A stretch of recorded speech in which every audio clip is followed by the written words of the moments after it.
90.3 KEXP. I'm DJ Sharlese, and it's time for a live performance from the Uncluded. KEXP, Seattle.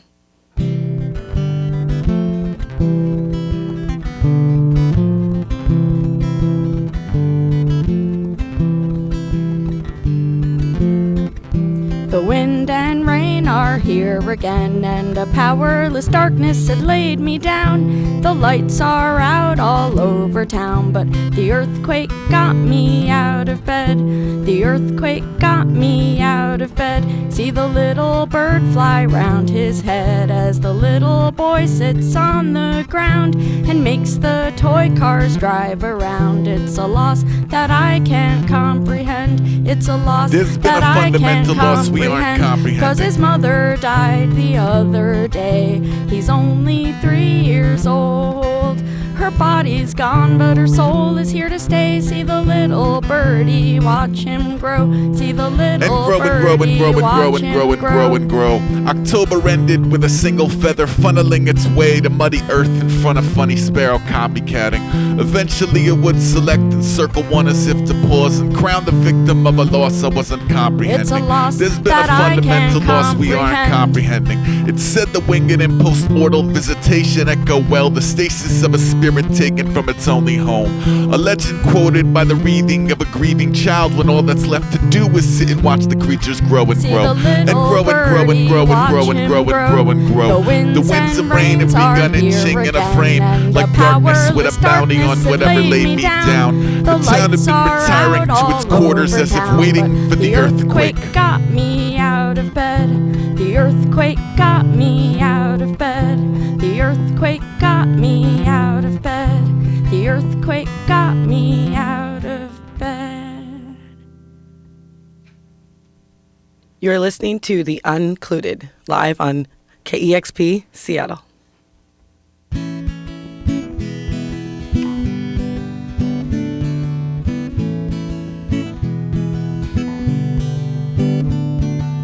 I could take my finger off, old dog, old trick, new twist. Like, actually take the finger off, wrap it in a blanket as you would a severed horse head. Mail it to a friend you want a pinky swear more with. And should they need a forearm or something they can practice drawing skulls on, cut it from the shoulder while the saw's warm. The full appendage really make a world of difference. Included 2 or 30 teeth to chew out all your critics. 32 would have been perfect, 2 were casualties of its hits. I always wanted radder things for Christmas. The rest were cool. I'm shipping out a torso in the AM. You should learn to hit the organs every time at 40 paces, it's important. I can't explain why now. By the way, legs in a crate, delivery by today. If a uniformed man knock knock sign his document, you shouldn't have to walk out to the mailbox for the other ish. My mom was a lunch lady when I was in elementary school.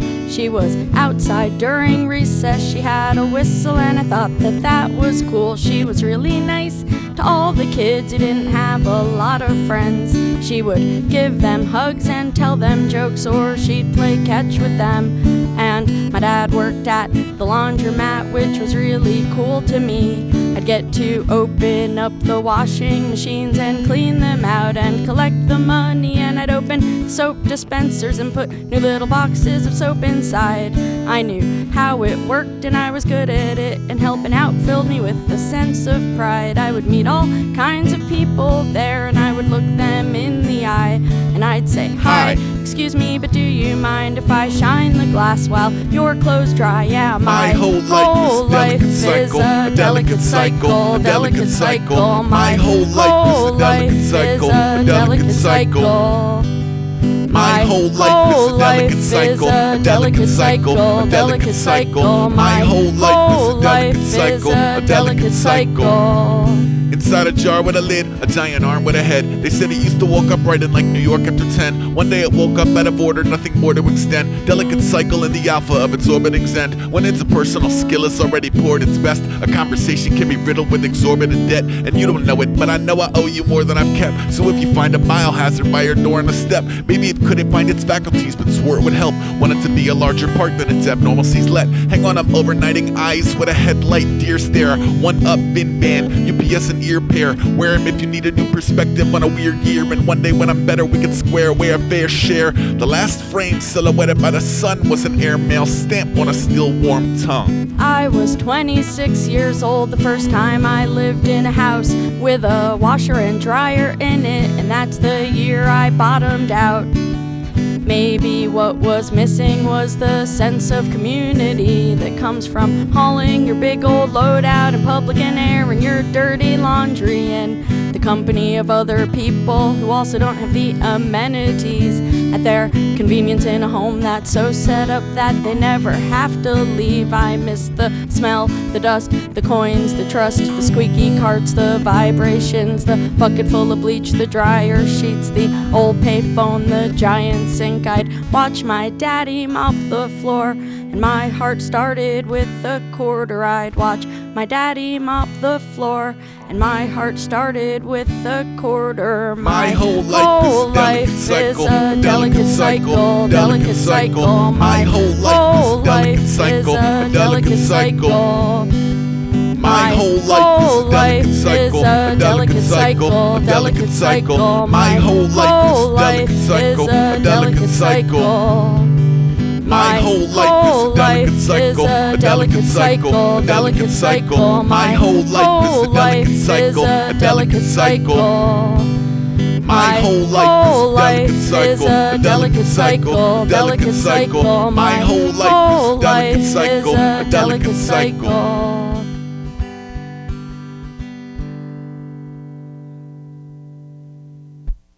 You're listening to The Uncluded on KEXP. Thank you guys for stopping by. Thanks for the having show. us. Let's see, you just played Delicate Cycle and Earthquake, which you both have videos for. I am very excited to talk about the videos, but before that, I want to ask you guys, so ASAP, and for listeners who don't know who The Uncluded is, it's ASAP Rock and Kimya Dawson. And I was reading online, actually, I saw it in a video that Rhymesayers put out, just kind of you guys talking about how you guys got together and making the record. And ASAP, you wrote a fan letter to Kimya. Oh, yeah. And so I write fan letters too, so I was totally into that. Yeah, they're few and far between, but I did once drop Kimya an email like many years ago that was kind of just like, hey, I do rap music. I don't expect you to know me, but I'm on tour right now, and I really like your records. The end. Something like that.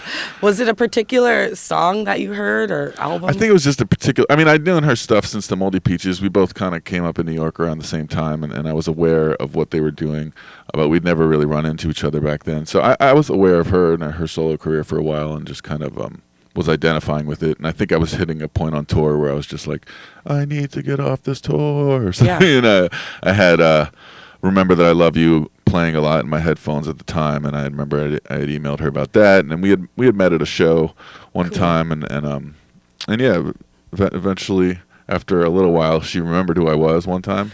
And then Well, I don't delete anything, so whenever somebody contacts me, I can just search my inbox, and I have like 25,000 emails that I never responded to. So Had you heard his music You before? contacted me? No, I hadn't, but John Darnielle had told me to check it out. Yeah. But at the time that I first heard about him, I had just had my daughter, and so everything It's that an excuse, anybody I guess. told, anything anybody told me to do, I just forgot. Yeah, of course. So A little preoccupied. yeah, Yeah. but then eventually, he got in touch with me again, and it clicked. So did you go to him or did you go to her? Kind of both. I mean, there was at the time when eventually we had emailed each other, and she was working on her new record, and she happened to be working in Berkeley, California, and at the time I lived in San Francisco, California. So I was also starting up a new website where I had kind of creative content from all different people, and I was sort of like, hey, would you ever want to give something to this website that I'm working on? And she said, yes, plus I'm recording in Berkeley, so why don't you come say what's up? And I went over there, and we ended up recording a few songs for her record at the time. And then Cool. right around there, she recorded something for my last record, and then we just never really stopped. Yeah. recording. So now, obviously, it works. Like, you guys put out a whole album, so it works. But were you guys both just like, I want to try something different. I just want to try something with you and just kind of mess around and see what happens. Yeah, I mean, I felt like originally when I asked him if he wanted to come in and do some stuff for my record, I was just starting, I was feeling a little bit stuck, and I had a bunch of songs, but then I was like, I feel like, there were like 3 songs on the album that just had the same 2 chords over and I was just like, I'm running out of melodies. Like, this is my 7th album. I don't have any melodies left. And then I had these lyrics that I had written, and I was just like, I just want to put it to a beat. And Yeah. And so he had asked me about his blog, and I was like, well, if you make a beat for me. And Cool. so he did that, and it felt really good to just do something different and, and to work with someone new. Yeah. So that leads into how Hokey Fright was, like, the development of the album. You guys weren't always together in the same place. You guys had an interesting way of collaborating and recording the album. Can you talk a little bit about that? Yeah, I live in San Francisco, and she lives in Olympia, Washington, so we're not very close to each other. We're not very far either, so a lot of it would be, Kimmy would say, hey, I recorded these few chords, and I wrote a verse, about something. I don't know if it's going to work. I'm sending it to you. If you hear anything, add to it, And so that would be me listening to what she did and kind of like, well, yeah, I could do something with this, and then looping up part of her guitar and just kind of making it longer so that I could add a rap to it or whatever. And then we'd kind of do each song like that, back and forth until we both had enough pieces to sort of create a song. And then, but we live close enough so that we would get together once a month or once every 2 months and just kind of review what we'd been doing. And a couple of the songs we took out of a lo-fi phase and kind of redid them in the studio, and then some of them we sort of left as these like lo-fi things we were passing back and forth to each other if they happened to sort of have any sort of something going on in the demo that we like to keep, So. Yeah. And so sometimes I would send him a guitar part, but sometimes I would get a beat from him. Yeah. He'd just be like, I just made this. You think it's something we could work with? Is it something, figuring out if it was something that I could sing over? Yeah. Yeah. So Cool. with Delicate Cycle, I'm going to use that as the example because that's the song that we just heard. So talks a lot, seems like it talks like about grieving and loss and dealing with life and just metaphorically. And I'm not sure if this is right, but the decline of laundromats? Is that true? I kind of read that. I'm just going to go with it. I think kind of more so than it is sad like that. The decline of laundromats is sad. It is sad. But I think even more generally than that is people's tendency toward isolation and that sort of those community spaces that people can meet in that aren't necessarily social spaces, but where you're around other human beings. Yeah. And just feeling like there's a lot less of those kinds of casual connections where humans just occupy the same space. Yeah. Where it's not like a restaurant where you have to like spend a bunch of money on dinner, where it's like you're there and you put your clothes in and then you're just there, Right. and it's just kind of, there are these really introspective meeting places. Growing up, I went to a laundromat with my mom and my sister, and I hated it. Did not like it. It was so like long and drawn out. But the one thing that was cool, If that you'd I been thought was cool- cleaning, right? you got to get busy. Yeah. The one thing that was cool was she would always take us to the restaurant across the street.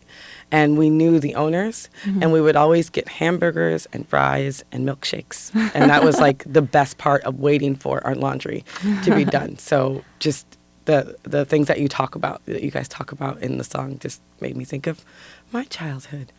Anyway, Mission you guys accomplished. Right.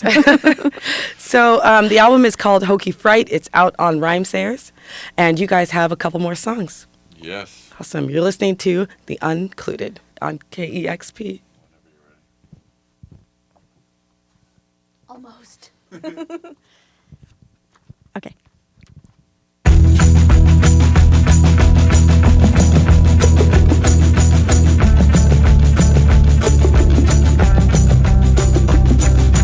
Please don't tap on the glass. Please don't tap on the glass. Please don't tap on the glass. Please don't tap on the glass. Please don't tap on the glass. Just this morning I heard a prehistoric mass in a river water tank utter, please don't tap on the glass. Thanks. Hold a moment, told him as an overgrown oaf in a coat of exposed bone. You are not afloat alone.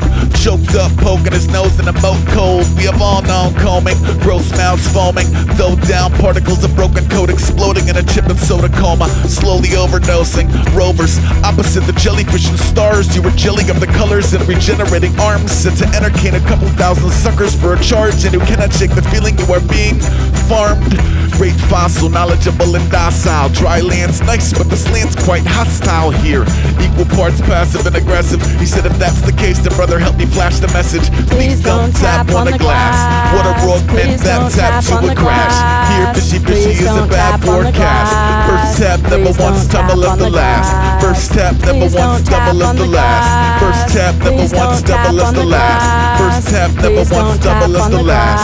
First tap never once double as the last. Today a creature with a body like mine drifted by, said please don't tap on the glass and hide. Urban turban moo moo, mama vacationing, cow of the sea world's outside your window stationing. Me at my post, do I look inside jealously at you, wanting out not knowing propeller sliced deli meat. Meeting of the mind's eye through the glass, giving thanks for the sea where nobody's a big fish in a small tank. Do you slow motion float through a confined free ride or run the risk of getting chopped up to bits outside? Is there anywhere that you could find a little balance between small cell prisoner and motorboat madness? Does being free mean needing to be open to the sadness where gentle giants bittersweetly half fill oily chalice? She says if you figure out how to forge your own way, when your peepers spy the creepers raise their fingers up, please say please don't tap on the glass. What a rogue meant that tap to a crash. Here fishy is a bad forecast. First tap never once double as the last. First tap never once double as the last. First tap never once double as the last. First tap never once double as the last. First tap never once double as the last. I float alongside flotsam caked in bad algae. I deep throat choke spirulina blended collard greens. Lamb barracuda breed quicker than the water ones. Brand name spawn slaughter Estee Lauder college funds. Nobody wants a lesson in the seedy lesser species. They want a hot pretzel and seed at the penguin feeding. Little fingers dodge their slimy coops here in the touch tank. No one gives us bottom feeder so much as a yo thanks. I jump sharks too, not the kind of tank of fangin', the kind that make the people closest to you think you're Satan. So escaping through a cradle of accumulated plankton to a man without his footing pretty frankly sounds amazing. Change my Charlie tune, can open water entry, cod chop, sick ball, surface dive, butterfly, belly flop, hooked by a line or by a crabby pot drop. If it gets too heavy, trim a little jetsam off the top. Please don't tap on the glass. What a rogue meant that tap to a crash. Here fishy is a bad forecast. First tap never once double as the last. First tap never once double as the last. First tap never once double as the last. First tap never once double as the last. First tap never once double as the last.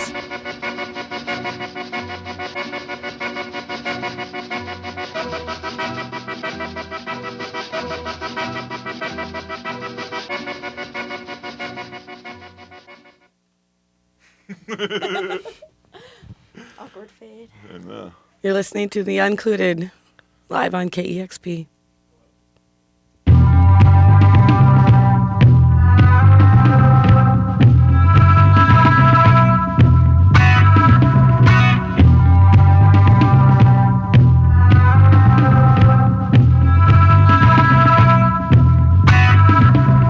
Take a deep breath, try to relax, just close the shade, don't start to panic, hope there's no map in the seat back, cause if I know where we are at, right as we cross to blue from green, the fiery terror will engulf me. You hold my hand reluctantly, but you look at me like I am crazy. Planes almost never crash, you say, almost never isn't never, I say, as I shake and I fight back tears, my biggest fear, something going wrong while we're up here. Eyes closed tight until we land, I don't care if it's rare, it happens. 10, 10, 10, 10, 10, 10, 10, It 10. happens. It happens. 10, 10, 10, 10, 10. It happens. 5 in a dam with a TV on 10, 229 meeting in a sea beyond them. Married to a marathon of bad cable access times while the Gravitron axis wine up. Tony had a high for the club where the toes of the tigers arrive and erupt. Runs house rise in a ripening husk, each unwound one too alive to instruct on his own, yet wove a knife in the gut. So a hold up night was a fiber to clutch. Wednesday 9/2/98, but really not even a client of your time and space. Surfing a 20-inch tube in a home videos of a news kind of room, but a casual flip was a light show dice roll. Looking for a chuckle might stumble on a cyclone. This just in. Tale of a plane crash, typical affliction, a flinch yet change past. Harsh with the city pile stiffs like a haystack. Either you're a needle or a gray mass. One channel up, wait, maybe change back. Okay, a dose of the old death toll game. Fact, MD-11 in the ocean, close to the coast of a cold Nova Scotia. Left JFK, smelled smoke in the vulture. Found fire in the hole, never found closure. Now a quote from his homeboy Jeremy. My mother took a night flight out of Kennedy. What? Yep, she was Switzerland bound. Ah, dude, she's fine. Dude, she's fine. What you're thinking is an impossibility of design. Turn it up a second if you need a little peace of mind. Halifax divers find no survivors. We were in the name of the city you were flying towards. It's not like any of us knew the routing, but the given alternative is the one we were allowing. Here's where the room run a fever. 5 in a den, waiting on a flight number to a speaker, and a number knew a number as a cleaver till an anchor woman utters Swiss Air 111 to Geneva. Holy fucking shit, what just happened? That doesn't happen. We were just sitting here normal. Now we got a motherless child with a father and a widower to phone call. I remember that you rode your bike home, NY autumn like a Fright Night fight song. 4 stayed up late with the lights on, coming over every last scale in a python. You were in the hearts of the posse you were raised in. Spoke up in the same breath as powerful and brave men. Learned life at a death, laughed with his friends. 5 in a den with a TV on 10. It happens. 10, 10, 10, 10, 10, 10, 10, It 10. happens. It happens. 10, 10, 10, 10, 10, 10, 10, It 10. happens. It happens. 10, 10, 10, 10, 10, 10, 10, 10. You're listening to the Uncluded on KEXP. You just heard TV on 10 or Bats and the Aquarium. Did I get the name wrong? No, TV on 10. TV on 10. Yeah, yeah. All right, cool. So you guys have a lot of music videos out. Yeah, more Yeah. to come. I feel like I've watched them all. And I want to ask, which one is your favorite? Which one do either of you have a favorite one? We have like 2 categories of music video. We have like the DIY that me and Kimmy have done by ourselves with like, you know, a home $90 camera and kind of edited ourselves. And then we got a little money for about 3 videos from our record label too. So I think total we're going to have 3 or 4 homemade and then 3 that actually cost $1 or $2. So I don't know. I'm kind of torn between both of them. I love I don't even know. We have one that's like coming out for our song called Organs, which is about donating organs, and it's an animated video, and it is beautiful. Yeah, it's like I had like nightmares about it after watching it the other day. This guy Rob Shaw is a director from Portland, and he animated these real insects to be me and Kimmy performing the song, and it's bananas. The whole thing is bananas. Awesome. Yeah. So He did the Aquarium video too, which isn't out yet. Yeah. Cool. That'll be out. Delicate Cycles got a little bub in there and ramen noodle. Yeah. Yeah. Can't really. Who's go wrong. Ramen Noodle? The 2-legged poodle? Yeah, that poodle is so cute. Yeah. Yeah. The 2-legged pit bull is London and the 2-legged Awesome. poodle Yeah, is they're all ramen cute. noodle. Yeah, even the cat in that's not That's Lil Bub. No, there's another Oh. cat in the one where you guys are like playing and you guys are and you're on yeah. the swing. Yeah, that's my Oh cat yeah, that's Swanee. your cat. Yeah, that cat's cute too, especially she's really the cute. very end where she's just like playing. Yeah. Yeah. Awesome. Well, I really like the videos. I can't wait to Thanks. see them all. Thank you. And you got like what, 14 songs on this album? 16. 16. Okay, so are we going to see 16 videos? That would be amazing. You never know. Right. Who knows? Maybe. Yeah. At least 6. Cool. Awesome. And one other question. So you guys did this album together, but you have one person who collaborated on the album, which was James from Yola Tango. Oh yeah. And how did that come about? We had like done pretty much everything, and the record was like pretty much done. And then we were like, "Wow, Delicate Cycle could really use some drums." And any other time we had needed drums, me or Kimya were able to sort of fill in the gap. She either played like live drums on one song, or I was able to kind of program drums the way I do it. But for some reason, the way we had Delicate Cycle done, where the drums were the last thing to be added, and neither of us could play along with. We had like changed tempos throughout the song, and like we just, that. And so neither of us could play drums to it. So I called my friend James, who's normally a bass player in Yellow Tango, and I said, "Do you play drums?" And he's like, "Yeah, man, I play drums." I'm like, "Good, play." I need some punky junky drums, like ASAP. Just record them and try and get back to us. And any tempo changes are now on you. It's all you have to deal with them. And for a guy who plays drums, it took about 2 seconds, and he just sent back what was on the record. So. After we had spent like hours with like different percussion instruments, trying to individually placed every along. hi-hat, and then I was like, "It's still not on time somehow," and then he's like 3/4 of the way through, like, "I think I got it. I think I got it. I think I got it." Oh, but then he just nailed it. That's nice. great. Cool. I love the way that you guys interact with each other and the way that you guys look at each other. It's like some true friendship going on. What have you guys learned from working with each other? I'll take this one. Okay, good, because I don't know what to say. No, I mean, I think in general, my process gets really. I just go overboard with it, and I think that's because I'm alone a lot. And then when I spend enough time in my head, I just get too. My writing gets too convoluted, and the beats that I'm trying to make get too convoluted. And I think working with someone like Kimya, who's very. I don't know. I don't even know how to put it, but like some of the stuff that's like more like I haven't done any really lo-fi recordings and intentionally put them out in years, Whereas here I was like, yeah, this sounds awesome, man. This one's like, it sounds kind of crappy, and we should keep it, And for me, it had been years since I had like found that place in myself where I was like, yeah, like the texture is more important than like getting it done in a real studio, and just like what the overall sound is, and capturing the vibe that me and Kimya have as friends on these songs is the most important thing in all this, So I didn't want to take anything that we had done and like redo it pristinely if it didn't need to be redone pristinely, you know what I mean? And I think for me, working with her, that was like a big thing where I was just able to say, yeah, this song's done right now, and no matter how rough or smooth it is, it just sounds done because it sounds good, For me too, it's like almost similarly where it's like I've never met anyone who cares so much about because he was working on his album Skeleton at the time, and I've never met anyone who cares so much about every single tiny sound and syllable on a record.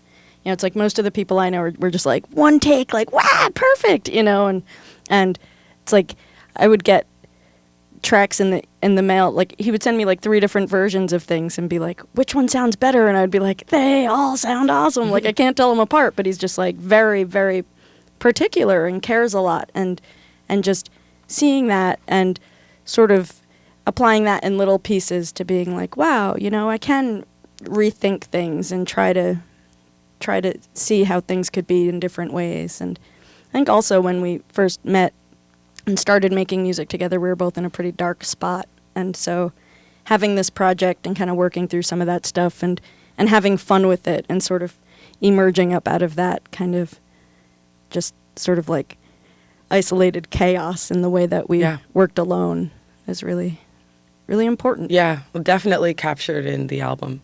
Thank you. Thank you guys so much for coming by. Thanks for having us. This was really awesome. And you guys are playing an all-ages show on Tuesday, July 30th at Numos. Mm-hmm. And that'll be a part of your upcoming tour. Yeah. Awesome. And the album is available everywhere. It's called Hokey Fright. Yes. Out on Rhymesayers. Yep. Yes. Thank you guys so much. Thank you. Yep. You've been listening to The Uncluded on 90.3 KEXP, Seattle.